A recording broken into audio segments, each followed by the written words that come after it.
समुद्र किनारे एक गांव में कृष्णाबाई नाम की बूढ़ी माता रहती थी। वह भगवान श्री कृष्ण की परम भक्त थी। कृष्णाबाई का वास्तविक नाम सुखिया था। घर घर में झाड़ू पोछा, बर्तन और खाना बनाना ही उनका काम था। कृष्णाबाई रोज फूलों की माला बनाकर दोनों समय श्री कृष्ण जी को पहनाती थीं और घंटों कान्हा से बातें करती थीं। गांव के लोग यही सोचते थे कि बुढ़िया पागल है।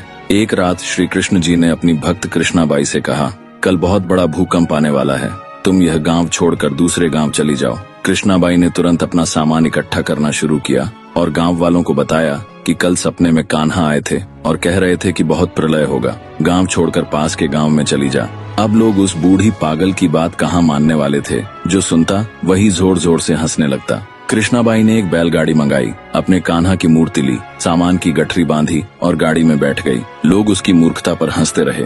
बाई जैसे ही गांव की सीमा पार करने वाली थी कि उसे श्री कृष्ण की आवाज सुनाई दी, अरे अपनी झोपड़ी से वह सुई तो ले आओ जिससे तू माला बनाकर मुझे पहनाती है। ये सुनकर बाई बेचैन हो गई। उसने मन में कहा, मुझसे यह भारी भूल कैसे हो गई, अब मैं कान्हा की माला कैसे बनाऊंगी। उसने गाड़ी वाले से गाड़ी रोकने को कहा और अपनी झोपड़ी की ओर भागी। गांव वाले उसके पागलपन को देखते और हंसते रहे। बाई ने झोपड़ी के तिनकों में फंसी वह सुई निकाली और फिर पागलों की तरह दौड़ते हुए गाड़ी के पास आई। गाड़ी वाले ने कहा, माई तू क्यों परेशान है, कुछ नहीं होगा। बाई ने कहा, अच्छा अब जल्दी चल और गांव की सीमा पार कर।